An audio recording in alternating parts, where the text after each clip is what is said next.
আসসালামু আলাইকুম ভাই বোনেরা, সবাই কেমন আছেন? আশা করে আছেন ভালো। আপনাদের দোয়ায় আমিও ভালো আছি। শুরু করলাম চা বানা নিয়ে। তো চা না ছাড়া আসলে হয় না। তো সকাল সন্ধে আবার আসরের নামাজ, মানে যখন মন চায় চা খাওয়ার জন্য তখনই চা বানিয়ে খাওয়া যায়। তো এই যে লুডুসো রান্না করব। টমেটো কাটি নিলাম, কাঁচামরিচ পেঁয়াজ কাটি নিলাম, আর এক চুলাতে চা বসাই দিলাম। ভিডিওটা দেখতে থাকেন, অবশ্যই ভালো লাগবে। আমার ভিডিওগুলো যে যেখান থেকে দেখতে পাচ্ছেন, যদি ভালো লাগে একটা লাইক দিন, কমেন্ট করেন, শেয়ার করেন। আসলে ভাই বোনেরা, ভিউ কমে গেছে, তাই আসলে মনটা বেশি ভালো নাই, এই জন্য ভিডিও করতে মন চায় না।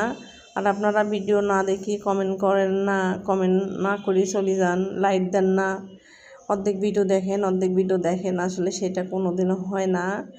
তা যাই হোক, যারা তো লাইট দেওয়ার দরকার তারা তো লাইটই দেন, আর যারা তো দেন না তারা তো দেনই না। তারপরেও সবাই লাইট দিয়েন। অনেক কষ্ট করে ভিডিওটা বানাই। তা আসলে একটা ভিডিও বানাইতে অনেক কষ্ট হয় ভাই বোনেরা। তাই ফুল ভিডিওটা দেখে একটা লাইক দিয়েন, কমেন্ট করেন, শেয়ার করেন। আপনাদের শেয়ারের মাধ্যমে ভিডিওটা অন্যজনকার কাছে যাবে।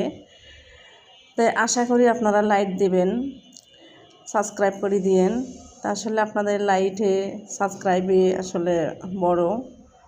তা যাই হোক, অনেক কথাই বলি ফেলাইলাম। তো এখানে দেখতে পাচ্ছেন ভুট্টে ভাজতেছি।